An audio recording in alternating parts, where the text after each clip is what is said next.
year is 1987. The Simpsons first appeared on the Tracy Ullman Show. Lethal Weapon goes into theaters and my parents wouldn't let me watch it. Aretha Franklin is the first woman to get inducted into the Rock and Roll Hall of Fame, and it's a very much deserved award, by the way. And in America, we are still playing games like this.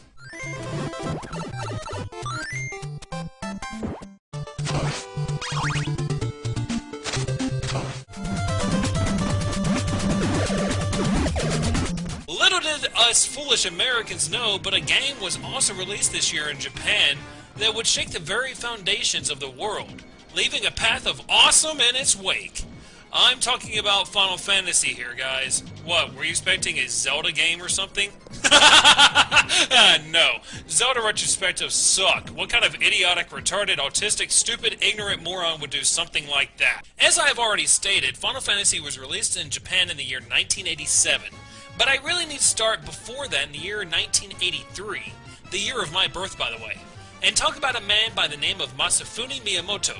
Miyamoto-san founded Square in 1983, with their first two games being The Death Trap and The Death Trap 2, both created by Hironobu Sakaguchi. You will hear this name again, by the way. Square then started making games for the Famicom Disk System in 1986, until they almost went bankrupt because the disk system never caught on in Japan, and the games for it were not selling. Things looked dark in the Square world, until Sakaguchi-san became inspired to make a game due to the success of then Enix's Dragon Warrior series, and started production of Final Fantasy in 1987, and it was released later that same year. With the success of Dragon Warrior in Japan and in America, it was decided to translate Final Fantasy into English, and it was released in the States in 1990, to be met with a very lukewarm reception, mainly because Nintendo America used to not know how to market shit to save their lives. While on a side note, there was no European release of Final Fantasy I until 2003, poor schmucks. But now that I have all the dull and dry history out of the way, let's take an actual look at the game itself. The storyline was very simple. Four Warriors of Light venture to Corneria, which spun off into a rather funny joke in 8-bit theater. Welcome to Corneria. I like swords! Welcome to Corneria. I like swords! Where they receive the mission to go find a princess who was kidnapped by the Dark Knight Garland. After they defeat Garland and return the princess, they receive a bridge in their honor. Apparently the creators of Final Fantasy weren't very creative, or maybe they were just too creative for their own good. From this point, Final Fantasy turned into a where the hell do I go kind of game. There really wasn't much in the way of telling you where to go next. This could have been a way of trying to artificially lengthen the game for the player, but I honestly think that it was more of a design flaw and a company getting used to making this style of game. Though the storyline does finally come full circle, showing that the warriors are actually stuck in a sort of time loop, if you will, due to the final antagonist creating a system where they will never die but always be revived, causing the process to start again each time the Warriors of Light were victorious. The storyline concluding to show it was a never-ending string of events ties back to the creation of the game itself. Now just stay with me for a second, if you will. You see, Final Fantasy was going to be the last game ever released by Square, and by making a game that literally would never end, they were creating a game that contrasted to their current status. They might end, but their game, their Final Fantasy, never would. You see what I'm getting at here? Now, as for the graphics, I must say, for the 8-bit Nintendo, they were great. We were used to seeing screens like in Dragon Warrior, so to see a screen like this was amazing. To see our characters on the field and to see different animations for each spell was remarkable. It was certainly a game that impressed those who played it visually, and it also impressed players with its soundtrack and score. After all, it did create a song that is synonymous with gaming in general.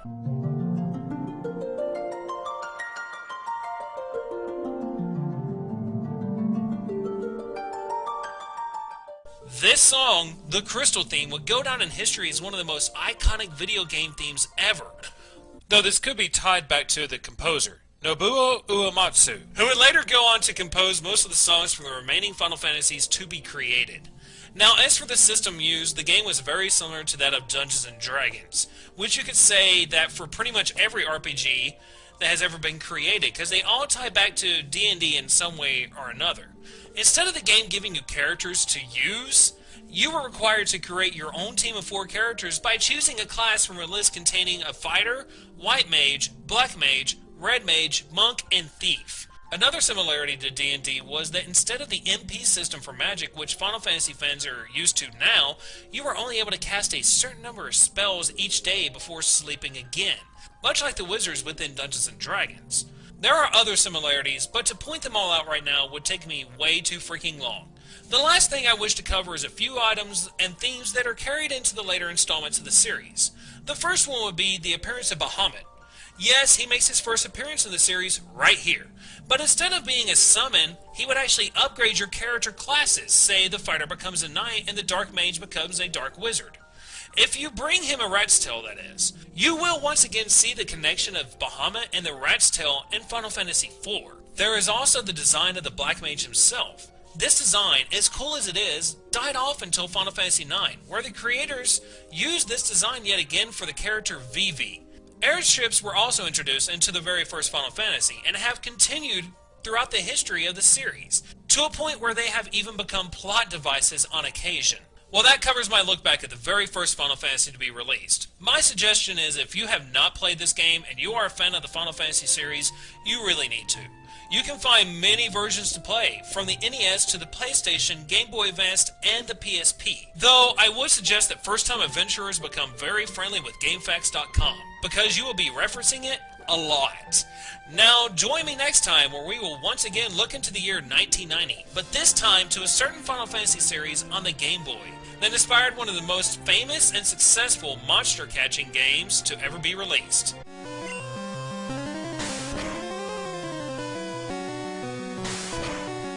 Yep, that's the one. Hello and welcome back as we continue our little trip down the Final Fantasy memory lane. Today we'll be looking at the year 1990 and at a certain game series that started on the Game Boy. This series will be the Final Fantasy Legend. I will actually be looking at all three games in this series, Legend 1, 2, and 3. So let's go ahead and begin. Final Fantasy Legend, which was originally titled Final Fantasy Saga, bullshit! Yes, these games are the predecessors to the Saga series, in case you were wondering. In 1989, when it released in Japan and was conceived by Nobuyuki Hoshino and developed by Akitoshi Kawazu, the game's storyline is actually quite interesting to the point that today it will cause controversy amongst the Christian community. Let me give you the Cliff Notes version of this. The main character you create, along with the allies that you meet on your way and you recruit into your party, are attempting to scale a tower that was built by the creator, who was called God in the Japanese version. Along the way, you pass through 4 different worlds, and you defeat archfiends in each of these worlds, and when they finally reach the top floor and defeat the archfiend there, they just happen to fall into a trap and get dropped back down to the first floor. The adventurers then scale the tower again, this time on the outside, fighting all of the archfiends they believe previously dead until they reach the pinnacle of the tower and meet the creator himself. Then they learn that the tower was built as a game by the creator to see humans and other creatures smite evil for his own enjoyment and pleasure. The heroes become a little bit pissed and, well, they kill him. So yes, in this game you do effectively kill God. Now that I have your attention, allow me to cover a few aspects of the game itself. When you first start the game, you can create a character by selecting one of the following races: Human, Mutant, which was called Esper in the Japanese version, wink wink Final Fantasy VI, and Monsters. From there you can recruit new characters in each world consisting of these same races. Now comes the confusing part of this game, and the part of the game that many new fans do not enjoy about it. Character development in Final Fantasy is a pretty cut and dry thing, right? You fight and you gain experience and you gain levels. Well, not when you look at this series. It sure as hell is not. This shit is confusing. Let's look at human growth. This part is pretty simple. You buy an item that increases stats and then you use it and you're done. Now mutants, their stats will randomly increase after battles, as will their abilities, though they can actually lose abilities after a battle as well. So getting what you want out of a mutant really requires a godlike patience and luck, if you will. Now as for the monsters, they are just as freaking bad. Monsters hold a class and subclass, aka vampire and a subclass of zombie, just to give an example. Now they don't level or just increase stats. Their power is increased by eating meat, that can be dropped by an enemy after battle. The type of meat combined with the class and subclass of the monster will either increase their stats and abilities or change their monster race completely. Now, as bad as this system sounds, it actually adds to the enjoyment of the game in my opinion. I love seeing the different outcomes with my characters each time I play it. Other than my human characters, I have never had two characters that are exactly the same in any given playthrough. This adds something to the game every time you play it and keeps things fresh and exciting. When you get used to it, that is. The next area I need to cover is how equipment works in Final Fantasy Legend. You know how items go through wear and tear and will eventually break apart and be unusable? They included that in this game. You can buy weapons such as swords, plasma rifles, bows, spears, chainsaws, and axes. You know, all the typical Final Fantasy items. And each of these will have a certain number of times they can be used until they eventually become unavailable to you. Yet another item of micromanagement in this game for you to have fun with. You can also get items such as potions and armor to be used. Though to defend in battle, you will have to buy a shield which also has a limited number of uses. The same thing goes for spells as well. When you buy a new spell, it will have a certain number of uses before you have to buy that spell all over again. Now, with the human being able to carry 8 pieces of equipment, mutants being able to carry only 4, and monsters none, this system makes for some very stressful situations. Now quickly, before I move on, I want to cover the combat system. The screen looks very similar to that of Dragon Warrior, though you only have 2 options, fight or flee. When you choose fight, your options depend on the items you have given to each character or their skills if they are a monster. After battle, as stated before, meat could be dropped, which then can be ate by one of your monster characters, or one of your mutant characters could evolve and become more powerful. The possibilities are downright freaking endless. Though if a character dies, they only have 3 lives, which is actually represented by hearts. Each time you revive a character, they lose one of these hearts, and when they are out, it's time to go recruiting yet again. Now I will briefly cover Legends 2 and 3. I'll cover some of the changes they made and give a brief synopsis on the storylines. In Legend 2, released in 1992, you are actually on a quest to find 77 Magi, which are shards to a shattered statue of a goddess, Isis, who is the goddess that repairs the multiple worlds. Now, there are a few notable changes from the first game. You spend more time exploring castles, dungeons, and caves for one. They also took away the 1 death penalty. If you die in battle, the god Odin will place you back in that same battle to give you yet another chance to try and win. Though this is taken away from you in a rather ironic manner, which I really don't want to spoil because it is just too damn good to give away. Now, the equipment and growth system stayed pretty much the same, so let's go ahead and move on to Legend 3. But before I do, I have to state that Legend 2 did receive an update on the Nintendo DS, but only in Japan. So I haven't actually played that one, I just know of it. Legend 3 was developed by Square and published in America by Sunsoft. Square? Soft? Epic foreshadowing! It was released in America in 1993. The plot this time actually follows 3 characters who are sent back in time to stop a water entity from flooding the world. If they cannot do this, obviously things won't be very good for the world in the end. The main changes include a streamlined battle system that is much easier to use, and the fact that your characters will either start as a human or a mutant. Though you can change their class by either eating meat that is dropped or installing cyborg and robot parts, which will completely change how your character is played because it will turn them into either an android or it will turn them into a monster. Though if you don't like being a cyborg, then eat enough meat and you will become your default class yet again, and vice versa. So that is the Final Fantasy Legend series. Wait, oh yeah, I forgot to cover that thing I mentioned in the last video about Pokemon, didn't I? Well, you see, when Final Fantasy Legend was released, the only real type of game to be on the Game Boy were action games. Now, when Legend was released, a man by the name of Satoshi Tajiri, who is most well known for founding Game Freak itself, played it and was impressed, and stated that it gave him the idea to make a large-scale game for the Game Boy because Legend proved that the system could handle something much more complex than just action games. Out of this inspiration, the first Pokemon were born. So thank you, Final Fantasy, for helping bring one of my other favorite series to life.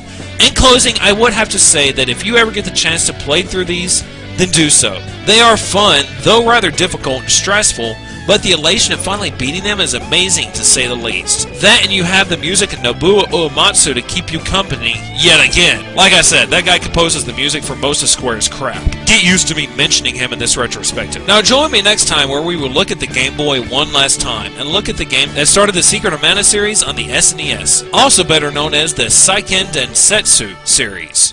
Let's go ahead and take a quick look at the Secret of Mana. Now, I know what you're probably saying right now. What does this have to do with Final Fantasy? Well, if you bear with me for just a moment, everything will be clear. Secret of Mana was originally released as Seiken Densetsu 2 in Japan. The story follows a young man who comes across a rusty sword after falling off a log on a cliff, and when he pulls this sword from the stone that it is in, all hell ends up breaking loose, and a previously sealed evil is released, and the power of mana across the world begins to wane, which causes the mana tree itself to wither. If he and his two friends, a princess and a sprite, can't restore mana to the world, it will be destroyed. Secret of Mana quickly became one of the most celebrated video games to ever be released for the Super Nintendo due to the controls, soundtrack, art style, and the storyline itself. The only real complaint I myself have is the simplicity of the final boss itself. The Mana Dragon is truly one of the biggest letdowns and disappointments in video game history as far as I am concerned. Now, let me explain to you why this is all very relevant to Final Fantasy. The Seiken Densetsu series actually started on the Game Boy, though when it released in the European countries it was known as Mystic Quest. Not to be confused with this horrible polished shit right here. We'll get to this one later. And in America it was released as the Final Fantasy Adventure. Now, the playstyle itself can be easily compared to the Legend of Zelda series, and to fans who started playing after Secret of Mana itself, this will be a very easy game to pick up and enjoy. You are free to walk around the world and slice anything that comes across your path with a truly real-time battle system. One difference that fans who played Mana first will notice is the missing cooldown phase that was on the Super Nintendo sequel, though this is a good thing if you ask me. There really isn't much to say about the gameplay other than how tight the controls are and that the system is very straightforward. So we're going to go ahead and look at the story behind Final Fantasy Adventure.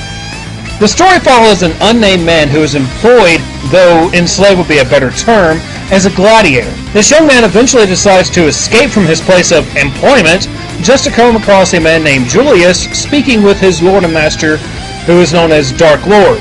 Yes, that is his name, which once again proves that back in the day, game writers were not very creative or original with character names. The young gladiator overhears them discussing plans to take control of Mana, which would allow them to place a stronghold on the entire world. Our heroes eventually found out and chased to a waterfall and falls, causing Julius and Dark Lord to assume him as dead, though he obviously ends up surviving and begins to flee to determine what should be done. Shortly afterwards, he comes across a young lady who is being attacked and saves her. The gladiator and the young lady then begin a quest to find items that will grant them the power to fight Julius and Dark Lord and eventually end up saving the world. The story continues and tells the history of the creation behind the Mana Tree and the creation of the Given Knights themselves, which are spoken of in Secret of Mana. The size and grandeur of this game is one of the items that still gets it praised to this day. As a matter of fact, IGN gave the game a 9 out of 10 in a retro review. The biggest issue that was stated was the poorly written dialogue, which is something that I have to agree to as well. Now, the music, however, is not something to complain about in the least bit. The soundtrack was mostly composed by Kenji Ito, who is well known for his works as the primary composer for the Mana series and the Saga series. Though there is one song in particular that I need to point out, titled Chocobo Tanju, or Chocobo's Birth. This is the only track to not have been composed by Ito-san. I am betting that you can guess who the composer is. No, if you can't, it was, of course, Nobuo Uematsu who composed this particular track. I told you, he's going to be in pretty much every video I make in this retrospective. Before I close out our look at Final Fantasy Adventure, I would like to give you a little piece of trivia that I myself find very interesting. It is rumored that Seiken Densetsu was going to be released in early 1987 for the Famicom Disk System, which would have consisted of 5 separate discs and would have been a record-setting number of discs at that time. Though in 1987 the project was cancelled, which caused people who pre-ordered the game to be in a slight predicament, if you will. Though everyone who had pre-ordered supposedly received a letter in the mail stating that their purchase will be refunded to them, and it also suggested that they go out and get a new game that was in production and was going to be called Final Fantasy. So yes, Seiken Densetsu, Mystic Quest, and the Mana series were supposed to come before the Final Fantasy series. Final Fantasy Legend is quite possibly my favorite Final Fantasy named game for the original Game Boy, even if the age is beginning to show. Though for those interested in playing the game but don't want to play an original Game Boy release, you do have another option. In 2003, there was a remake on the Game Boy Advance titled Sword of Mana, which not only is a graphical update, but also has a dialogue and gameplay update to it as well. You have the option to not only play as the male protagonist, aka the Gladiator, but also the young lady he saves, giving a total of 2 different viewpoints behind the storyline itself. In closing, I suggest that any fans of the Mana series should take time and give this one a playthrough. I would also suggest that you play the original to get an idea of where the series truly started, though the remake is a very viable and acceptable option. Now join me next time where we will go ahead and time warp to the Super Nintendo and Final Fantasy IV. Don't worry, I'm going to be covering Final Fantasies 2 and 3. I just feel like I'm going to do this chronologically within the US releases. It truly has been quite a long time since my last update in the series, and as such, I intend to make this one better than the ones that have come before it, as an apology for my lack of effort up to this point. When we last left off, we completed looking at the Final Fantasy games that were released on the Game Boy, plus their remakes, and a few games they helped to create, such as Pokemon. Now you might think that I will be covering Final Fantasy II next, and I am. Though, actually I'm covering Final Fantasy IV.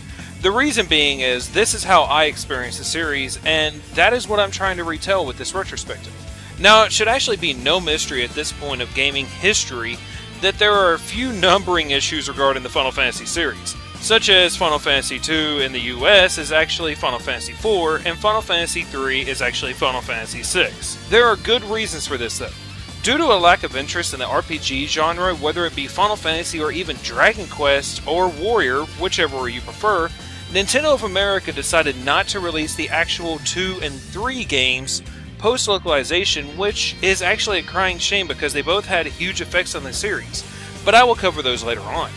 For now though, let's discuss a few items regarding the development for Final Fantasy IV. Not long after the release of Final Fantasy III in Japan, the Super Famicom was scheduled for release, and with that, Square began development on 2 Final Fantasies, 4 and 5. This is where it gets really interesting, because due to financial situations and time constraints behind the release of the Super Famicom and the subsequent end of the Famicom itself, they scrapped Final Fantasy IV.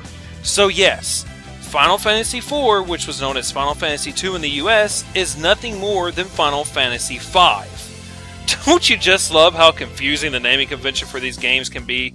Now, supposedly 4's director, Hironobu Sakaguchi, has gone on record saying that at the time of the original Final Fantasy IV's cancellation, it was 80% complete, which would mean that it was approximately a month and a half away from being released if you go by the normal development times for the Famicom.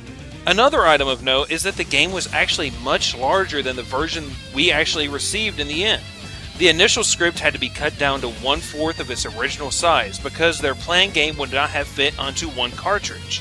They removed a dungeon at the end of the game that was later added back into a port, which we will discuss later in this video.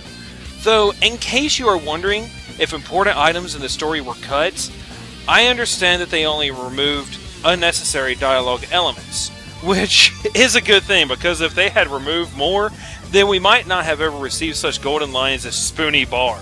As for the music and soundtrack, what can I actually say? It was done once again by Nobuo Uematsu, and is considered by critics as one of the best to ever be created for the Final Fantasy series. Just to give an idea of how influential this particular soundtrack is, I have heard and read that one of the tracks from the soundtrack, known as Theme of Love, has been used in Japanese schools for music classes and music theory. Now, don't take my word for it because I'm not a Japanese schoolboy, which is slightly depressing because it also means I can't hang out with Japanese schoolgirls. Though that is neither here or there. Localization, however, was a completely different story. I have already covered that the naming conventions in the US releases are completely different, which was a decision on Nintendo of America's part, because they were afraid that keeping the original titles would confuse the American audiences, and for good reason, though Sony decided later to ignore that idea with Final Fantasy VII's release. During the localization, it was determined that our American minds couldn't actually comprehend the level of difficulty of the original, so they scaled it back a lot. Now, in their defense, this was an understandable fear, since the difficulty level of the original Final Fantasy and Dragon Quest were big factors in their limited success in the US, I could even say that this adjustment played a heavy role into the growing success of the series itself in the US. Though, of course, with any localized game at the time, there were changes made that didn't really help any way at all. But they were there because Nintendo is Nintendo, and they're going to do whatever the hell they want to do. Such as the removal of backstory regarding one of the characters, Cain, and the explanation of why the final boss wants to colonize the Earth. They also removed a bunch of Christian symbolisms by changing the names of the Holy Spell to white and the Tower of Prayer to the Tower of Wishes. And any other usage of the word prayer was changed because of the current censorship rules and regulations in America. They were put upon Nintendo. Now that I have covered the development and localization history, let's take a look at the game's different story elements, which I guess you could count as the review portion of this video. The story follows Cecil, not Cecil according to the official Square Enix games like Dissidia, the captain of the Red Wings, and no, I will not be making any sexual jokes in this video, I promise, of Baron, who are also known as the people who use the airships in this game, as he goes on his quest to stop Golbez from destroying the world with moon powers. He is followed on his quest by his friends Cain the Dragoon, who just straight up kicks ass, Rosa the White Mage, who is also the first official love interest in Final Fantasy history, Rydia the dedicated summoner Black Mage, who is the only dual-class character in the game that lasts in your party for an extended amount of time, who is not only 9 years old, comes back later in the game, and she is, oh mama yeah, and that's creepy. Now, it's all because of an alternate world and video game logic, to tell you the truth, that she ends up like this. Then there's Sid the Engineer, who is the reoccurring character in the Final Fantasy series, Sid, Edward the Spoony Bard, that I mentioned earlier, Tella the Sage, which means he can use black and white magic, and then there is also Edge, the really awesome kick-ass Prince, who is also a ninja, and by far one of my favorite characters in the entire game, because he's downright coolest, because, well, he is a ninja. Palom and Purim, the twins who are black and white mages, and finally, Yang, who is a monk that is pretty much the worst monk ever in Final Fantasy history. The overall theme of the story is a battle between light and dark, with Cecil representing light and Golbez representing darkness. But Cecil was a Dark Knight in the game! Well, he does become a paladin at the end of Act 1. So, yeah, he does end up representing light and turning away from the darkness and becoming pure in and of yourself. He also ends up resetting to level 1 in the original release, which is kind of a pain in the neck. This story is one that helped bring to the table the fact that there can be deep and detailed storytelling within video games without having to hurt the gameplay. It is widely received as one of the best storylines to ever be conceived in the series, though if you want to know everything about it, including the giant flying whales and moon robots, then you will have to play it yourself or watch a Let's Play if you're that lazy. I would suggest Nintendo Capri Sun. He did a pretty good job. Now, a look back at this game in the series wouldn't be complete if I didn't mention the remakes, the effects it had on the series, and a few interesting glitches. Final Fantasy IV has quite literally the most remakes and ports out of all the Final Fantasy titles to be made. Beginning with Final Fantasy IV Easy Type, which, as the name suggests, is really easy. Even easier than the original port to the US market.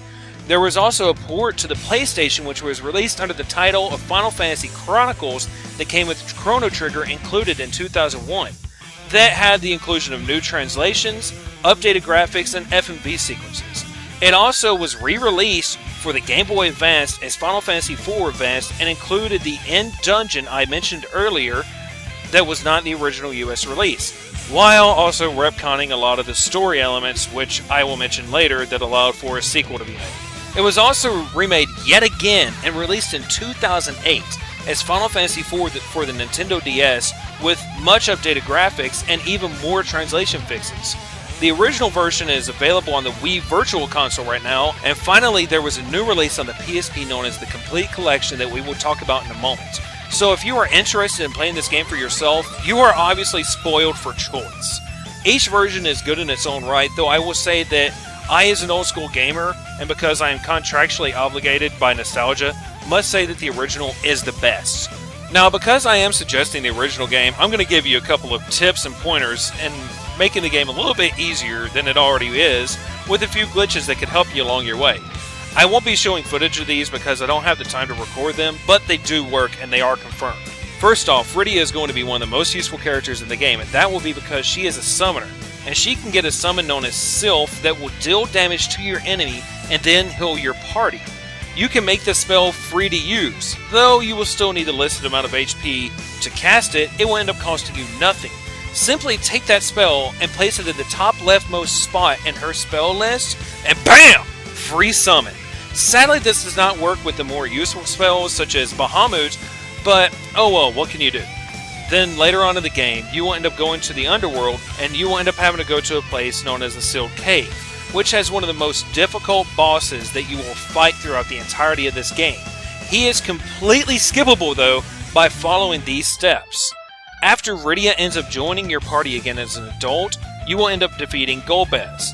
And then you will end up talking to King Giot. Now if you have Rydia cast the spell Warp, you will end up being returned to the Crystal Room where you can pick up the Darkness Crystal and leave. Then when you arrive at the Sealed Cavern later on, it will play out as if you've already obtained the crystal from this dungeon, which means that you skip the Demon Wall.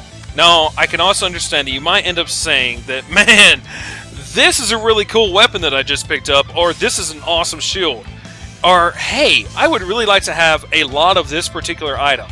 There are two ways you can end up doing this. First is the duplicate weapons and shields glitch. There are a lot of different steps needed to activate this glitch in particular. First, you have to make sure there is at least one blank space in your party's inventory, and then you need to equip a weapon or a shield onto the character that you want to duplicate. And then when that character's turn comes up in battle, go into the equip command and select the blank space in your inventory and then replace it with the item that you want to duplicate. Do not exit equip mode right now. Take the item that you just put into your inventory and equip it again to that character. And then either go ahead and win the battle that you were in or just run away. Then go back into the main menu of the game and check your equipment. The character will then be holding 2 of that item. You can take the doubled item, put it into your inventory, and then re-equip it. And since the character can only hold 1 item at a time, the other one will end up being left in your inventory. Now the only issue with this glitch is you can only activate it 1 time per battle, and only with items that you have equipped when you begin the battle. So make sure you equip the item that you're wanting to duplicate before you get into a battle. Now the next glitch I need to cover is a glitch that is commonly known as the 255 anything glitch. There are technically 2 versions of this glitch, but I will talk about the one that is easier to actually accomplish, and it involves Cecil being equipped with a weapon known as the Avenger. Cecil will need to be equipped with a bow and arrows, and then you need to enter into a battle. Now one thing to take note of before entering the battle is that Cecil's right hand must be equipped with arrows and the bow must be equipped in his left hand. This is very important. Then when you get into battle, unequip the arrows, such as in the previous glitch, and put them into a blank spot in your inventory. Then take the bow that he is equipped with and switch it with the Avenger, and then have Cecil, no one else, defeat all of the enemies. After the battle is over, go into your equip menu and you'll see a very strange symbol that looks like an A and a 2, and then take the Avenger that is equipped with the A2 and switch it with any item that you want that you can equip with that weapon. And then when you unequip it, you will have 255 of that particular weapon in your inventory at that moment.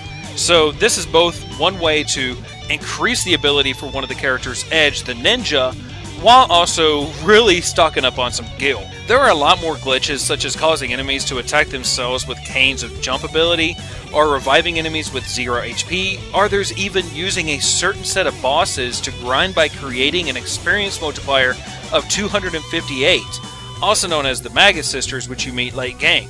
But I won't cover them all, and they are easy to find with a little bit of research on Google anyway. Now I'm going to go ahead and finish off by covering the lasting effects this entry to the series had on Final Fantasy in general. There are actually 3 different items that I wish to cover in this section, and the first one not only affected the Final Fantasy series, but the entirety of the RPG genre in general for years to come. Earlier incarnations of Final Fantasy and RPGs in general had combat systems that were strictly turn-based, meaning that you would select your attacks before the actual battle phase, and then watch that phase play out as each character and enemy perform their selected actions based on an initiative stat or speed stat. You can still see this style being used for combat in games such as the Mother series or even Digital Devil Saga. Final Fantasy IV, however, was the first to have a true active time battle system, which meant that instead of selecting actions and then performing a battle phase, each character on the screen would have an active time bar, whether visible or invisible and in the background, that would fill slowly based on their speed stats. And when that bar was filled, their turn came up, and then they could attack. This meant that battles were more hectic because your opponent was able to attack you while you were selecting what to do, which made the combat seem a little bit more natural, if you will. Interestingly enough, supposedly, this whole idea was conceived by Hiroyuki Ito, who designed the combat systems for every one of the mainstream Final Fantasies when he was at a race and saw cars constantly passing each other because one was driving faster than the other, which made him realize this could be implemented into Final Fantasy IV as well. And the rest, as they say, is history. Earlier I listed a large roster of characters, which means yes, this is the first Final Fantasy that had a changing and evolving roster of party members, though you were not able to select who was in your party, and that was determined by the creators of the games themselves. This caused you to learn new strategies and characters constantly and made the story seem more alive, and gave the creators an ability to write a more, for lack of a better term, living storyline. Though the way most of the members leaving your party also created a lasting impression on the Final Fantasy series. Square realized something at this point. They realized that, hey, we could kill off main characters. So yes, anyone who thought that Aerith's death was so groundbreaking in Final Fantasy VII, it wasn't. More on that a little bit later when we get to that game in particular. Multiple characters end up dying off from either blowing themselves up to save their friends, turning themselves into stone to save their friends, or even drowning while trying to save one of their friends, which meant they had much more meaning behind their deaths than being skewered by a sword while doing absolutely nothing. Though each of these deaths was ruined in the advanced re-release, when they decided that the characters shouldn't die, but they should be alive for the last section of the game, so you can choose who is in your party at that moment. Which means that they ended up saying that Palom and Porom, who can't be brought back to life by any means in the original because they turned themselves into stone by choice, they ended up lying in the storyline, which meant they could make a sequel called After Years, which had 2 releases, one on the Wii Virtual Console, one on the PSP, and complete collection. Now, this is also another item that they removed from the original US localization. They removed the fact that the characters actually died. They didn't say they died in there because death was seen as a taboo in video games at that point when it was localized. It was there in the Japanese, but not in the US release. They were, in essence, got really big boo-boos like any Disney movie. Now, I'm going to briefly cover After Years since I mentioned it previously, and it is a sequel. It follows the story of Cecil and Rosa's son as he investigates the appearance of a second moon that is wreaking havoc on the world. It is separated into multiple chapters that jumps between different characters and different storylines until they all end up coming together in the end. Everything in this game takes place 17 years after the events of the original Final Fantasy IV, and has Palom and Porom leading the Tower of Prayers or Wishes, which is where the Revcon of the original comes into play. The difficulty has been scaled to the level of the original Japanese release for Final Fantasy IV, and was not altered for the US release, so everything is much more difficult in the After Years. They also implemented a new element to the combat system, which is known as the Moon Phase system. It is very similar to the system used in Digital Devil Saga, which was also known as a phase system, where depending on the phase of the moon, certain spells would become more powerful along with certain enemies. This added a rather interesting element to all of the battles, which was a very welcome change if you ask me. Overall, the sequel is a decent game with some serious flaws, but it is enjoyable for old school RPG fans, and anyone who doesn't really mind a challenge will enjoy themselves immensely by playing this. It is always nice to see Cecil back in action after all. I know that I've said I'm going to let you go multiple times already in this video, but I would like to really quickly discuss my own personal experience with Final Fantasy IV and why it is quite possibly one of my favorites throughout the entire series. It's not because it was the first one released on the Super Nintendo, it's not because it was one that had a lot of influences on the future games in the series, but because when I was younger and I had a Super Nintendo, it was the only Final Fantasy that I owned. I hadn't played Final Fantasy III completely until many years later, for the sole fact that my parents, being who they were, refused to buy any video games or any video game consoles. The only reason I got a Super Nintendo is because a buddy of mine sold me his after he got an N64 along with Final Fantasy II, Secret of Mana, and a Spider-Man game for $25. So I had played Final Fantasy IV I do not know how many times throughout my lifetime, because that was the only Final Fantasy game, much like I have played Secret of Mana multiple times as well. After a while of playing it, it became a game that I was literally a walking strategy guide for. It was to a point where if someone walked up to me and asked me where any item was hidden within the game, I could tell you on the spot, or how to beat any boss or one of the best strategies to beat a boss. I could tell you right there on the spot because I had played the game so many times.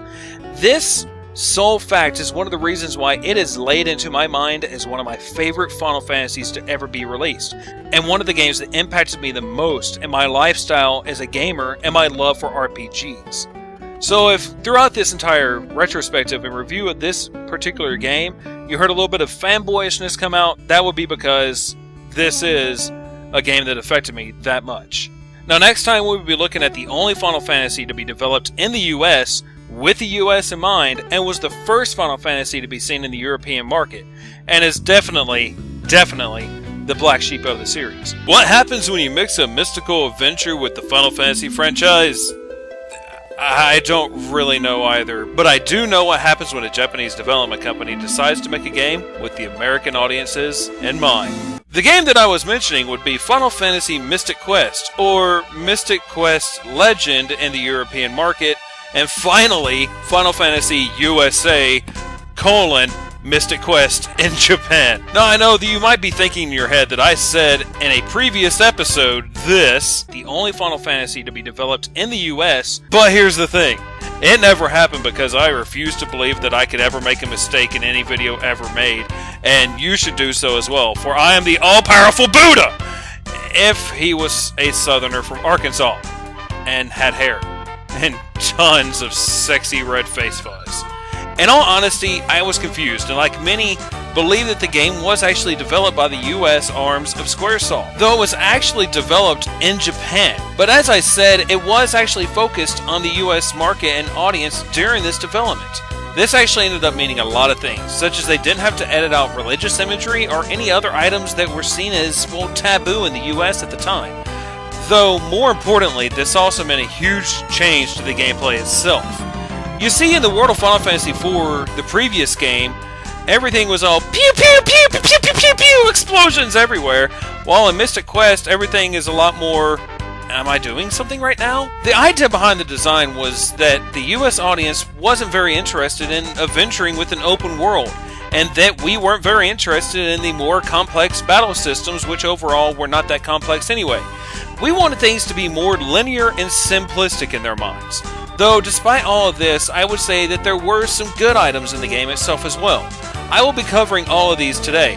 The good, the bad, and the deplorable. Now, in all honesty, there are a few good things within the design of the game, from my point of view. But they are few and far between. The first item is that your weapons have more uses than just in battle. As an example, you might come across a switch, but you don't know how to press it. Well, all you have to do is just slash your sword, because that will work in game logic. You can use axes to chop down trees, bombs to put holes in walls, or even use claws to climb certain walls. This was an aspect of adventuring that hasn't been seen in Final Fantasy since, which I honestly think would be nice to see again. They also added the ability to jump in an RPG.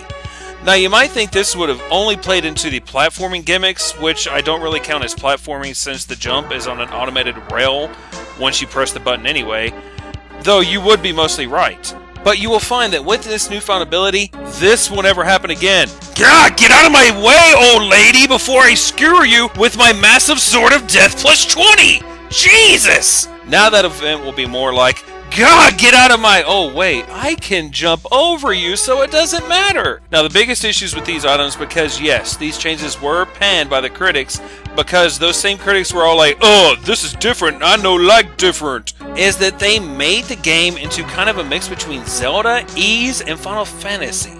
The puzzle solving is Zelda, mixed with the jumping aspect of ease and the combat of Final Fantasy. Now, there is one last thing that I must cover that I honestly feel is a plus to this game. There are no random encounters. Within dungeons, you will actually see the enemy placement of all the monsters and will only engage in battle once you touch them. Then, once you kill them, they are gone until you reload the dungeon by exiting and going back in. This also meant that once you defeated all the enemies within a dungeon, you are free to explore without any interruptions. There was also the possibility that you could find a way around some of the battles and never have to worry about them in the first place. This is a system that wouldn't be seen in a Squaresoft game until the likes of Chrono Trigger and Mario RPG. Now, the lack of encounters might have you asking a question. What about the world map? Well, as I said, there are no random encounters. In this game, the only battles that you get on the world map are in battlegrounds, where you will have a total of 10 battles, and at the end of them you will be rewarded with either money, experience, or all new equipment. The interesting thing is that when you are in a battleground, you can leave between each battle and actually heal up if needed, which makes them really freaking easy. The last item that ends up standing out was the inclusion of enemy weaknesses. Now, don't get me wrong.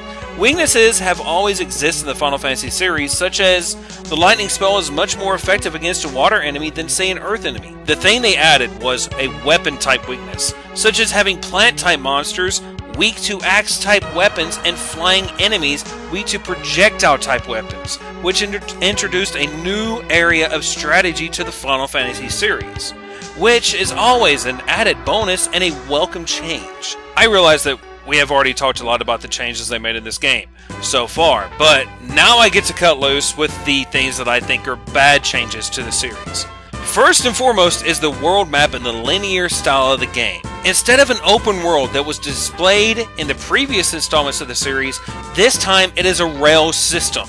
You select a point and go there, which removes part of the fun of an RPG. Sure, it makes it that much easier to know where to go next and how to progress the storyline, but this is nothing more than the game actually holding your hand and leading you along. Yes, I understand that the first game in the series was nothing more than a where the hell do I go and what am I doing game, but they proved that you can give actual direction through normal dialogue of NPCs in Final Fantasy IV. They showed that you don't have to make it so cryptic that you're going to be sitting there wondering what the hell do you do with this ship that you won by killing a bunch of pirates. Final Fantasy IV was clear on where you needed to go and what you needed to do next without being pandering and annoying. But within Mystic Quest, they changed that to it just holding your hand and being pandering and annoying about it.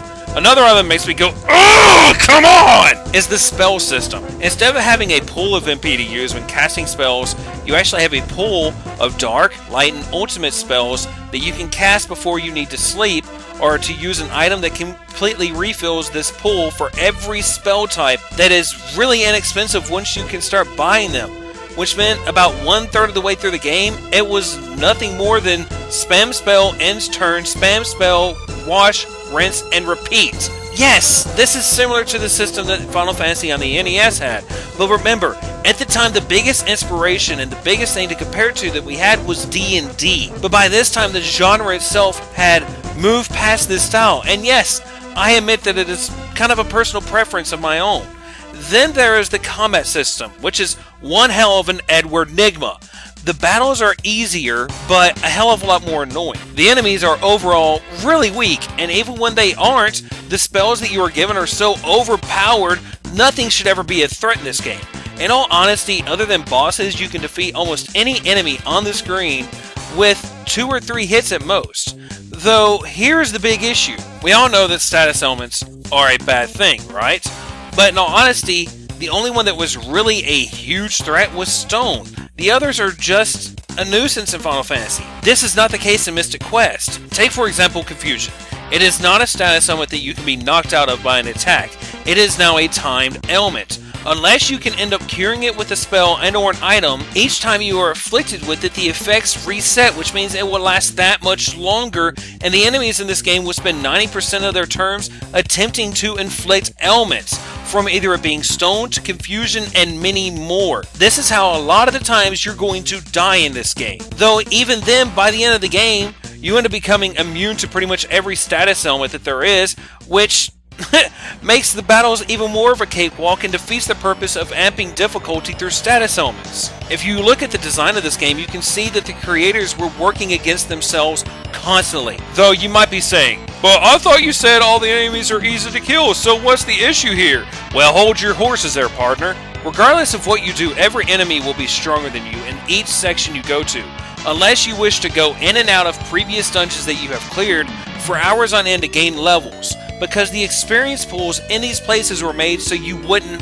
have to grind, because by the end of each dungeon, you will have gained enough levels to beat any boss that is there if you end up fighting everything that is in the dungeon itself. And after that point, you will not gain enough experience in that previous area to make an actual difference. Which leads me to why the lack of random encounters is also a bad thing. You cannot grind easily because when you clear a dungeon, you have to leave the dungeon to reset it, which makes it that much harder. Lastly, there is the storyline, which is the biggest flaw according to the critics of the time. Sure, it was your normal Final Fantasy fare. Random guy has to venture the world looking for the 5 MacGuffin crystals. Why is it always Crystal Squaresoft? An effort to restore balance to the world because the land is dying, the air has stopped, which makes absolutely no sense whatsoever since air itself doesn't move, it is wind. The water is drying up, etc. Oh, and there is this whole plot of having to find a girl's missing dad because he didn't realize that parking his boat on the side of a cliff was a bad idea. Then you have to kill the evil monster thing that isn't mentioned until the very end of the game because he is evil and he wants to destroy the world. By the way, the big baddie's name is Dark King. Really freaking original, Square. Why not just call him Evil McDouchenstein next time? This is the issue with the story. There is no build up to anything other than the idiot ship captain who is talked about through the entirety of the game. The final boss comes from nowhere. The scripting is bad, and overall the story seems really insignificant and explains nothing. Let's compare it to Final Fantasy IV. It has a decently long opening, and we learn a lot during it, such as our main character is Cecil. He is a Dark Knight for the country of Baron, and he is the captain of the Red Wings, who is also best friends with Kain, who is a Dragoon and is overly loyal to his king, country, and friends. There is a love interest in the form of Rosa, and a crazy engineer named Sid who built and invented the airships. You also learn of the conflict between Baron and everyone else in the world, and that the king is a massive douche. This all happens before the first actual battle of the game, and you actually take full control of your characters. What do we learn in Mystic Quest? This guy has a sword, that he is some knight of a legend that won't be explained until the very end of the game, and that he might have a name, but we never know it because they never actually say it. His name is Benjamin, by the way. To make it simple, the most important part of an RPG, which is the story, seems to be an afterthought and was underdeveloped. Now that we've looked at the completely, totally awful changes of the series, let's look at a couple of more changes. There were a few other items that were changed, but were limited to the combat screen and system that I don't feel really made too much of a difference myself. Each opponent had different stances that you would see as the enemy got weaker that showed their current HP amount to a certain extent. So there was a visual representation for when an opponent was getting weaker. Another item that was changed was the way that your character's HP was displayed. By default, instead of showing a numeric HD display, it showed a health bar. Though you did have the ability to decide which one to use, and I always ended up choosing the numeric display because I like mathematics, and they truly are mathematical after all. They also included the option to make your second character automatically select options and attacks during battle, though you could make their selections manual if you wanted to. While this is kind of a predecessor to the systems used in Final Fantasy XII and XIII, it was both good and bad, since the secondary character would always use the enemy's weakness instead on auto, and they would heal you when you needed it. But the backside of this was that they would waste every spell they had, and quickly. I honestly prefer to be in control of everything, so they are always set to manual when I play this game. Though I did say second character for a reason, since you will never have more than 2 people in your party at any given moment, and the second person will be one of 4 different people. Kaylee, the small town girl, Ruben, the mercenary, Phoebe, the archer, and Tristram, the ninja, I guess? Each one of them will be in your party at least twice during the game, as dictated by the story. Much like Final Fantasy IV, there is no real control in this aspect of the game. The last two items I need to cover that affected the gameplay and the combat system is the fact that there are no weapon shops. All of your equipment, your swords, your axes, everything will be found within the field, and there's only 3 of each. The actuality behind this is your character, the main character, Benjamin, will be able to walk through the game with 4 different weapons. And these 4 weapons will be upgraded each time, which you can easily choose which weapon you have equipped by pushing the L or the R buttons on your Super Nintendo controller. You can also change weapons within battle, so it's not a whole issue of having to go into an equip screen, such as in Final Fantasy IV, to change which weapon you have equipped. The spell system is also very similar to the weapon system. There are no spell shops, and you do not gain spells by leveling up. You find spells in treasure chests. Now, each one of these items were done by design, as I said about an hour ago. The development team, after seeing the lack of response to Final Fantasy IV, decided they wanted to try something new in an effort to pull in the US's money. This translated to the dev team to saying that all Americans want in a video game is something so simplistic and uninspired it would feel like Mario teaches typing and play about on the same level. Which, sadly, after looking at the types of games that have become popular in the US... No, because they are dead. I said the humans are dead. He's right, they are dead. The humans are dead. Sniff this one, it's dead. We use poisonous gases With traces of lead. and we poison their asses. Actually, their lungs. Binary solo. 0 0 0 0 0 1 0 0 0 0 0 0 1 1 0 0 0 0 0 1 1 0 0 0 0 1 1 1. Come on, sucker, lick my battery. I really can't blame them for thinking that way anymore.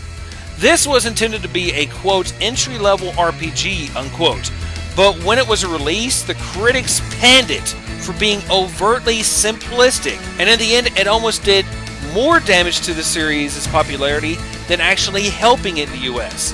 And I can say for a fact that they wanted this game to boost the series' popularity.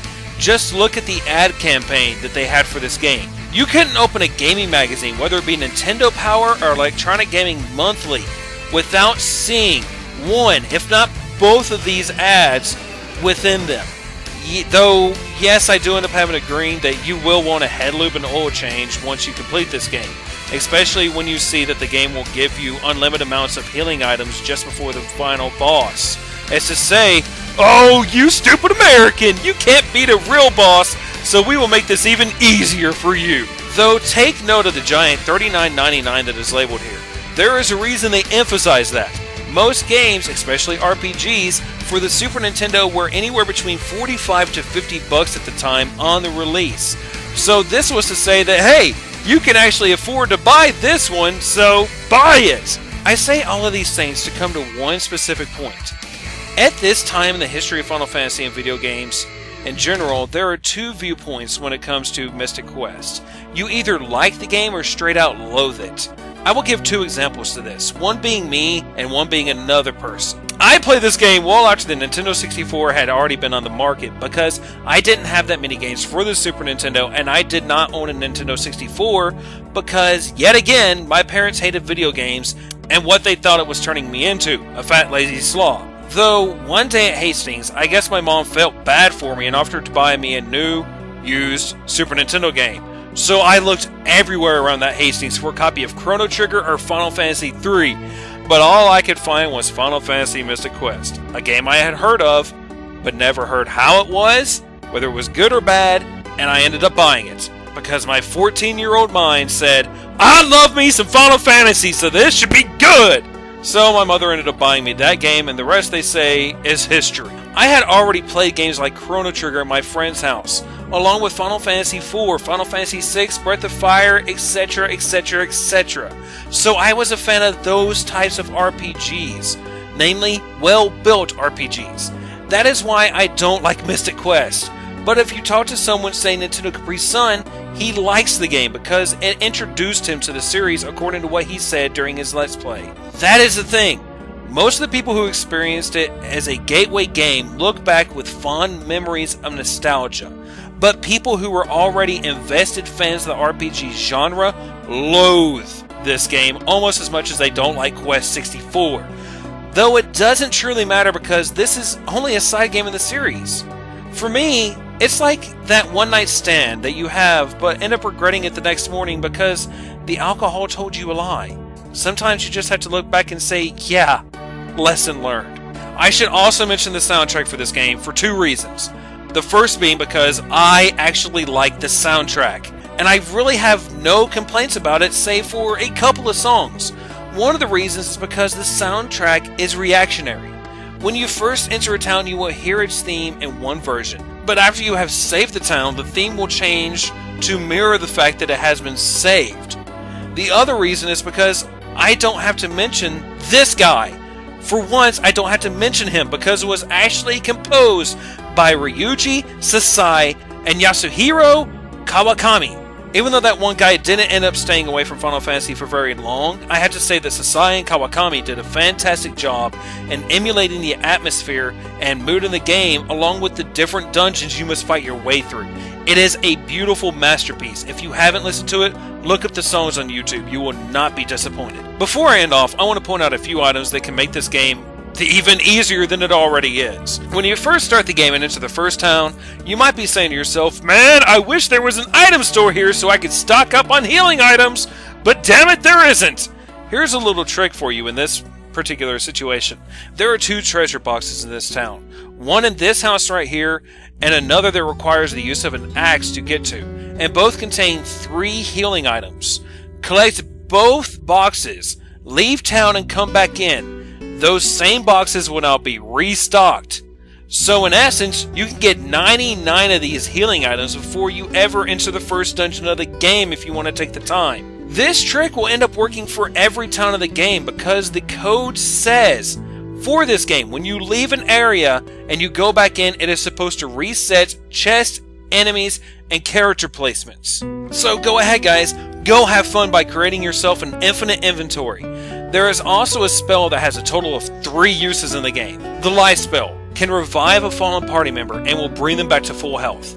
But did you know that you can also use that spell even if the target isn't dead and it will still restore them to full health anyway? Then if you're really bored, you can also use it to insta-kill any undead enemies, including the final boss of the game, which is the only time you can actually break the damage barriers of this game. Overall, while not the best game in the series, that is easily seen as the worst in the series, it still had a few lasting effects that were seen again, such as the auto combat system and the more linear paths, but overall it does not come highly suggested by me. I honestly find it quite strange that the game Square hoped would bring in the US market almost pushed away their limited lasting fan base because of the design choices they made. It was a polarizing game, yes, but in a very bad way. If only Squaresoft could have predicted what the next game in the series was capable of. At this point in gaming history, is there really anything left to be said about Final Fantasy VI? It has already been labeled as one of the greatest RPGs ever made. It is in the top of many top 10 best Super Nintendo games lists. The soundtrack is recognized as one of the greatest ever made. So really, what is left to be said? In all actuality, nothing, unless you are a fanboy like me who doesn't care if he is covering already known information about a widely accepted game. As everyone should know by now, Final Fantasy VI was released as Final Fantasy III in the US, and I have already covered the reasoning behind this choice during my look back at Final Fantasy IV. So I will leave this well-known fact at that and move towards more interesting stuff, such as the history behind the game itself! It is very common knowledge that the first 5 main games in the series were headed by Hironobu Sakaguchi, but this time he decided to hand the reins over to 2 new directors, Yoshinori Kitase and Hiroyuki Ito, who were tasked to breathe new life into the Final Fantasy series. Within a time span of only 1 year, these men accomplished the task given to them, and Final Fantasy VI was released on the Famicom on April 4th of 1994. Now the question might be in your mind on whether Sakaguchi was actually proud of his team or not, and in response, allow me to quote Nobuo Uematsu himself. I still remember when, during the launch party for Final Fantasy VI, the notoriously unforgiving Mr. Sakaguchi gave a speech. Thanks to every one of you, we have created the best game in the world. No! The universe! Thank you. I cried. There were tears on my face. Those tears made me realize just how much I had invested myself in the project. I hope that the Final Fantasy games forever continue to be a source of joy, not only for the fans, but for the developers as well. Nobuo Uematsu, liner notes of Final Fantasy XIV Battle Tracks.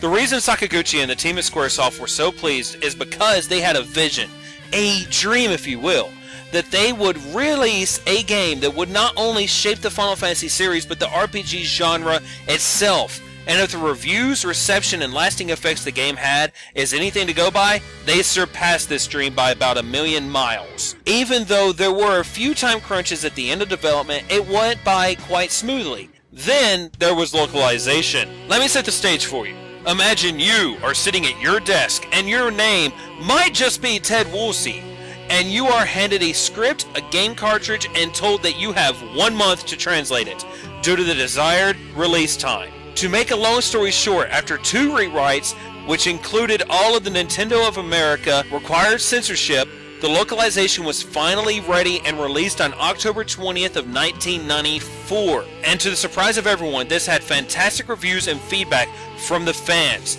becoming the first truly, for the lack of a better term, profitable release of a Final Fantasy game in the US, totaling to about 3.5 million total copies shipped and sold worldwide. Now, if you allow me, I will cover some of the changes that had to be made during the localization for the US market, even though this will be a rather short segment. First and foremost would be the religious imagery, even though quite a bit still got through, such as the change for the spell Holy to Pearl because the spell is white and looks like pearls, you get it? This, once again, was a normal thing at the time to see changed, since Nintendo of America was still rather scared of offending people and religion. There were also some changes related to cultural references that would have made no sense outside of Japan, but the most recognizable changes would be the censorship of nudity, if you will. Take the Esper Siren, for example, and her design. Here you can see the version of the initial release in the US. She is fully dressed and leaves much to the imagination, but if you were in Japan, you can totally see her butt. Oh my god, what the hell? Think of the children, Squaresoft! This is why I'm addicted to Scarlett Johansson now! Sure, there are more specific changes I could cover, but why? I mean, why would I spend the time on that since this will be long enough as it is? On that note, let's look at the story. Final Fantasy VI's story can easily be separated into 3 separate acts, even easier than the previous games in the series. I label these acts myself as follows. Act 1, The Returners, Act 2, The Fall, and Act 3, Rebirth. Act 1 takes place 1,000 years after the War of the Magi, and follows the war between the Gestaltian Empire and the Returners. The Returners is a small force of rebels fighting against an emperor who is vying for control of everything, which should sound very familiar for a very, very good reason. The opening act story can easily be compared to Star Wars, though later in this series we will talk about an even better comparison. Act 2 takes place after the group is separated and meets back in Narsh. The story then follows the discovery of the Esper world and concludes by following the destruction of the world as it is known, ending with a conflict on a floating continent. Act 3 follows the story of our heroes as they traverse through the world of ruin and their attempt to defeat Kefka and bring peace back to the now devastated world. There is a significant flow of the events in this game that help the story grow and become recognized as one of the best in this series. The story alone, aside from the execution alone, has specific aspects that set it aside. The writers weren't afraid of touching on aspects of life and death, from watching parents die, leaving a child orphaned, to even watching a character attempt suicide after the closest thing she had to a father dies. Though there was a decision made during the initial development that added to the story in a way that we haven't seen before. The decision was made by Sakaguchi that there shouldn't be one main protagonist, a la Cecil from Final Fantasy IV. So out of the 14 playable characters, 11 of them have their own story arcs that reveals their backstories and more behind why they are fighting against the Gestaltian Empire. Though on that point, I did say 14 playable characters for a reason. Final Fantasy VI has the most playable characters to date, and there are even points where you will be required to separate the 14 characters into 3 different parties of 4 members, which meant that you were also required to spend time developing each character to be able to build balanced teams. Now, for the sake of completion, I will cover the main characters before moving forwards. There is Terra, the half-Esper, half-human, who is widely considered as the actual main protagonist despite the game's design. Locke, the master thief, treasure hunter. King Edgard, the master of tools like drills, chainsaws, and crossbows. Crossbows aren't really tools in the first place, Squaresoft. The monk and twin brother of Edgar, Sabin, who is a beast. Shadow the ninja, who would kill his own mother for a nickel. The Thing's Nintendo censorship let slide. Master swordsman Cyan, the retainer of Doma Castle. Gal, the feral wild child from the Veld, who can imitate monsters he has fought by going berserk. Celeste, the Gestaltian general and Magitech knight, who is uber useful in battle once you get her. Realm, a young girl who likes to consider herself a great painter. Strago, the elderly blue mage and grandfather of Realm. Mog, the first and only playable Moogle in the main series of Final Fantasy, who is a master ballerina and also kawaii desuneki. Umaru, a berserk yeti. Setzer, the famed gambling ladies man, who is the only man in the world to possess an airship. Then finally, Gogo, the strangely dressed man or woman, no one knows, who fights by copying the actions of other members on their team, which can make him either really useful and broken or worthless depending on how you set up your teams. Good lord, that was a mouthful. And now I would like to take some time to look at a few of the things they changed with this entry to the series, along with the items that influenced the later games in the series or even became running gags. First and foremost, I should have mentioned the setting of the game itself. Up to this point, the Final Fantasy series was placed in a medieval time frame of knights and kingdoms. Final Fantasy VI, however, takes place in a steampunk-styled era that can be compared to the Industrial Revolution of our world. Magic has been forged into an energy supply for walking battle tanks and other mechanizations. This was the first step in the series that sets up the worlds for the games that came after it, showing a more technological worlds.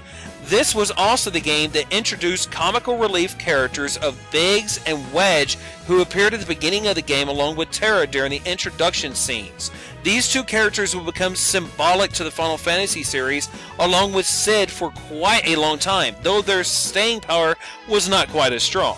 The magic system was completely changed from previous games. Originally, you would either learn spells by leveling up or purchasing and finding spell books. Final Fantasy VI introduced a system that allowed you to equip magicite shards, which are refined espers that allowed you to learn different spells and added a level of customization for your entire party, which had not been seen previously. Now, you might think that this aspect could make things boring because at the end, all of the characters are the same. To that I say nay. Each character had their own special abilities that separated them from each other, such as Locke was the only character who had the ability to steal items, while Sabin had the ability to use monk skills that made magic mostly unneeded for him. The development team truly was intelligent enough to create a balance between the broken spell system and the character selection and choices. Though the biggest change to the series was the ability to completely control who is in your party at all times. Up to this point, including the games not released in the US, Square dictated who was in your party and allowed for no customization whatsoever.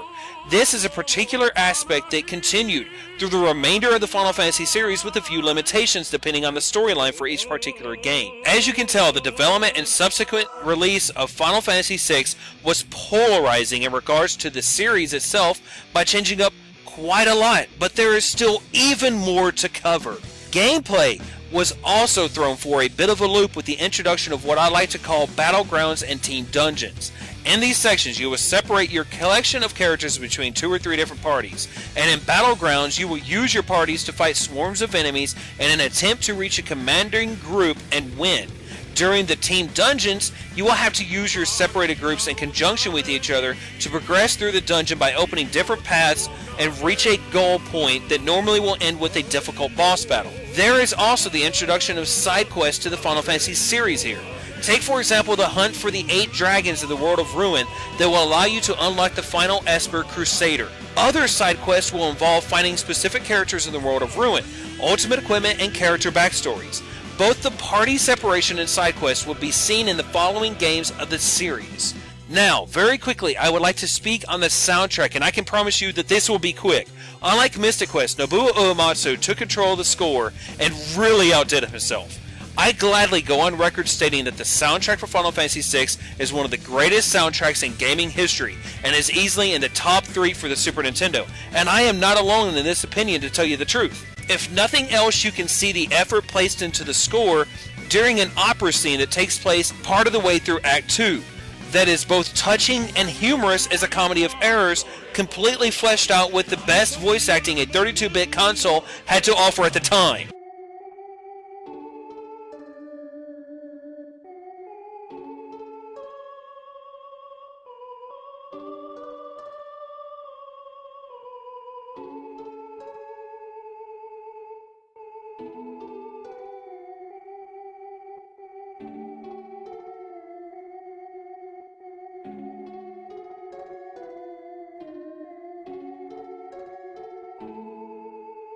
There really isn't much left to say about the score of Final Fantasy VI other than if you haven't experienced it, find the songs now and listen to them.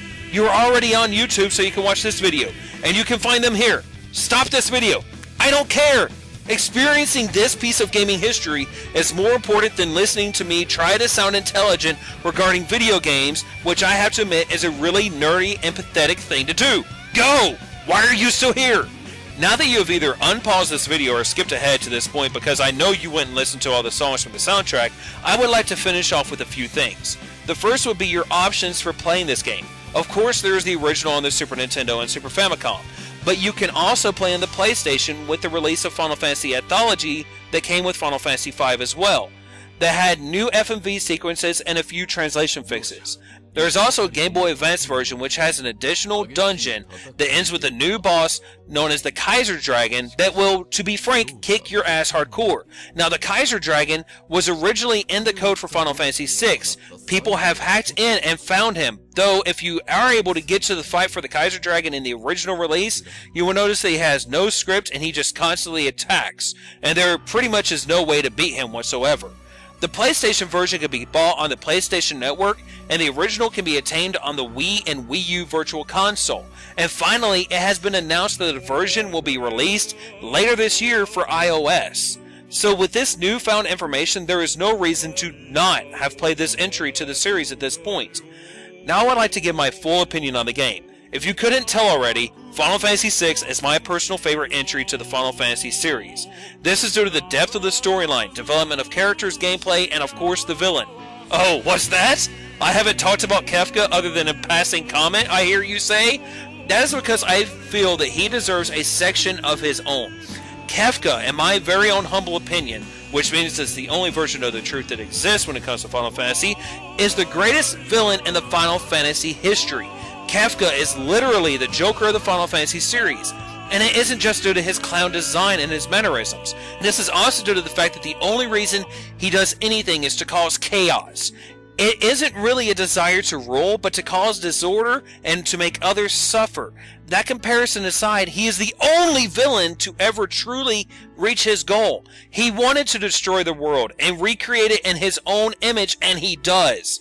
Kefka is cruel in every definition of the word. In his introduction, you see him show his dominance by forcing soldiers to clean his boots before laughing, and oh dear God, that laugh will never leave your nightmares. This particular sound clip is etched into the mind even in death. He has the last laugh, and the fact that he is straight up psychotic and crazy. Hell, Kefka becomes God by the end of the game. Square depicted him as Jesus during the final battle with Mary. For more on that point, please refer to MatPat and his web series Game Theory. Now join me next time as we move away from the 2D sprites and into the world of the 3D modeling with Final Fantasy VII. I really don't have much to say about the storyline at the moment because who of you watching this video has not already played Final Fantasy VII at least 20 or 30 times? Seriously, who out there doesn't somehow know the story of Cloud, Sephiroth, Aerith, or Aerith, depending on who you are, Tifa, Barrett, Nanaki, because I refuse to call him Red 13 because that name is just downright stupid, Cid, Kate Sith, Vincent, and Yuffie. Who doesn't know about Avalanche and Shinra, along with Cloud getting drunk in the live stream, and how Sephiroth is born from Genova as an experiment, and that Cloud is really best explained as a clone who is not really a clone with a huge identity crisis? Really, what explanation is needed here? So I will bypass storyline for now and bring it up again when I speak about my issues regarding this game. So let's talk about development instead, because I find that much more interesting. Final Fantasy VII was originally being designed as a 2D game for the Super Famicom, and was being worked on at the same time as Chrono Trigger. It has been stated that the game would have taken place in a modern-day New York City, but a certain game, Chrono Trigger, took away the attention from Final Fantasy VII. The setting was instead used in Parasite Eve, also for the PlayStation 1, and one of the antagonists that was planned to be used was actually used in Final Fantasy VIII, also better known as Sorceress Adea. When production started again, the story was meant to be more of a detective-styled storyline, where instead of blowing up part of Shinra at the beginning, you were going to be hunting the person who blew up part of Shinra instead.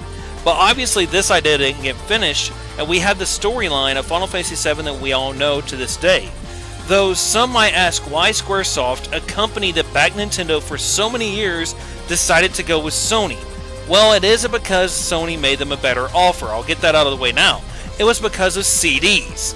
They had, at a time, planned to make this game's art style sprite-driven, but decided that the use of polygons would help sell the drama that they were attempting to drive. It was quickly realized that the baby cartridge system of Nintendo would not hold the game, which left only two options at this point: Sony PlayStation or the Philips CDI. As you can assume, the choice wasn't that hard to make.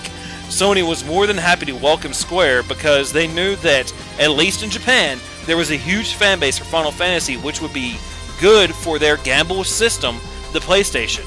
And it paid off in spades, with over 8 million copies sold worldwide, and a game that most definitely saved a console. When the game was finally released, it received immediate critical acclaim, and Final Fantasy VII was the first truly worldwide success for Squaresoft. Final Fantasy VII is the landmark game in the series for not only the game style, but also the soundtrack and everything else. Nobuo Uematsu went above and beyond when it came to the soundtrack. If nothing else, the song One Winged Angel is one of the most recognized works for Final Fantasy, and admittedly, one of the best songs ever created for the series. The gameplay overall was changed a bit as well. The battles are the same as they have always been. Two teams stand on different sides of the screen and take turns slapping each other, though there is much more to the gameplay than just the battles. We had the introduction of the Materia system. Materia is nothing short of condensed energy from the life stream, or mana, that carries magical properties, and when equipped allows the character to use magic or grants other benefits such as the ability to attack multiple enemies at once. Materia was interesting because it allows you to build your team in the way you see fit. Yes, each character has their own strengths and weaknesses, and believe me, some of them are really useless, but you can make any of them fit on a team if set up correctly. Another thing that was introduced but was actually carried over into the next games was the limit break system. A limit break is a special ability that can be activated when a character takes enough damage. They end up becoming extremely pissed off and their power becomes ultimate for one turn, allowing them to either deal out massive damage or even fully restore the party. This was an element that is carried over into the next few games in the series but was implemented differently each time. Though we're not done yet with changes they made to the series. Let's talk about side quests. Yes, there were side quests in, say, Final Fantasy VI, but they felt more like part of the actual story and items that had to be done, except for the Doomgaze fight and the hunt for the dragons. Final Fantasy VII said, "Oh, you like side quests? Do you really like side quests? Then have a lot of them!" There are all kinds of side quests, from hunting down different weapons, aka the Emerald Weapon, Ruby Weapon, and Omega Weapon, to defending a Phoenix Egg and breeding chocobos. The good thing about the side quests is that the rewards make them mostly feel worth it, though some of them are so annoying that many feel like when it's still. Take the Chocobo breeding side quest, which will allow you to get the ultimate summon Knights of the Round with a max damage output of 130,000 that in all honesty is weaker than Omnislash, which makes it completely unneeded, and the quest itself can take a couple of hours to complete. Side quests also can garner you two characters, such as the fan favorite despite him being mediocre in battle, Vincent the Vampire Not Vampire, and Yuffie, who really isn't worth it unless you want the most worthless character in the game. Yeah, I said it, she's worthless. She ends up stealing all of your materia halfway through the game and forces you to hunt her down. Now, I did mention summons, and really should speak about them for a moment. Square decided that a summon is really boring if they don't last at least 30 to 45 seconds. Knights of the Round last a total of a minute and a half. This led to one of my first issues with the game and the games that took inspiration from it. While seeing Knights of the Realm, Bahamut, Neo Bahamut, and Bahamut Zero is really awesome the first few times, these animation times made it so I never wanted to cast a summon again, because you can't skip them and it caused battles to last way too long. The following Final Fantasy games took this cinematic style for summons as well and share this flaw in my opinion. Now, since I have apparently started my path down ranting lane, let me get everything out in the open, from the plot holes that really damage the game and the items I wish had never caught on. First off is the villain, and oh god, here it comes. Sephiroth, in all honesty, is a step back in the world of villains when it comes to Final Fantasy. When you compare him to Kefka, he just really doesn't stand up. We went from someone who did things because he was bored and crazy, to a guy, in all honesty, was just a whiny child who was throwing a temper tantrum while dealing with a mommy complex that would make people like Norman Bates embarrassed and feel extremely uncomfortable. Even the Shinra president is a stronger evil because instead of just wanting to destroy the world because he got his feelings hurt, he wanted to rule everything, and despite his lack of superpowers, he felt like a bigger threat. The next issue is Cloud himself. He is nothing more than an emo character who becomes more emo as the game goes on. I'm sorry, this is not character development. Character development requires some kind of, development! We have seen characters make complete 180s and develop in the series, such as Cecil from Dark Knight to a paladin, or Terra starting off as well emo and becoming a strong independent woman that adopts a village. Then there is the fact that he has two love interests in the game between Tifa and Eris. At different times he can be seen wooing both of them in his own special "I don't care about you" emo style. Though even after Tifa spends time caring for him when he is drunk on livestream energy, what does he do when he wakes up? Whine about Eris to the woman who waited on him in his time of need. He also spent quite a bit of time impersonating a first-class soldier and stole the man's identity. Lastly, Cloud is an emotionally dead person who can't even show emotion when one of his two love interests dies right in front of him, which I will now talk about in length. Eris always was and always will be a pointless character. She seemed to be placed in the game for the sole purpose of being a plot point, and they did that on purpose. That was her purpose in the game. But I want to focus on the death heard and felt around the world, and why it really doesn't stand up that well, and, for lack of a better term, a game theory of my own that made a few Final Fantasy fans angry at me at an anime convention a few months back. To the members of the jury, I present evidence A. The characters in Final Fantasy are gods. They are constantly being shot in the face with guns, sliced and slashed to bits with swords and other knifey-like objects. There is even a death spell that can kill you outright, yet they always come back to life or get healed in an instant with a life spell, a curing spell, or an item. This evidence shows that there is no reason for death within the world of Final Fantasy. Evidence B. There is a Phoenix down in a room that they have to pass through to get into the screen for Eris to die. So there is no excuse for them not to have a reviving item. Now you might say, how does this prove that Cloud killed her and not the big bad guy with the majestically flowing hair and fire fetish? Take into account these next pieces of evidence, if you will. Cloud was standing no more than 5 feet away as Sephi was dropping from a very high position. Can you seriously tell me that within the amount of time that he was coming down, Cloud did not see him and couldn't have pushed her out of the way? No, I dare say that Cloud ignored him and decided to let Sephiroth stab the dear woman. The next item in this is that the stab itself would not have killed her on the spot, as it has been shown. She was not stabbed in the lung or the heart, which would have caused a quick death in all honesty. She was clearly stabbed in the stomach, as science suggests is not a fatal wound, as it can be fixed either surgically or even magically when you take magic into consideration.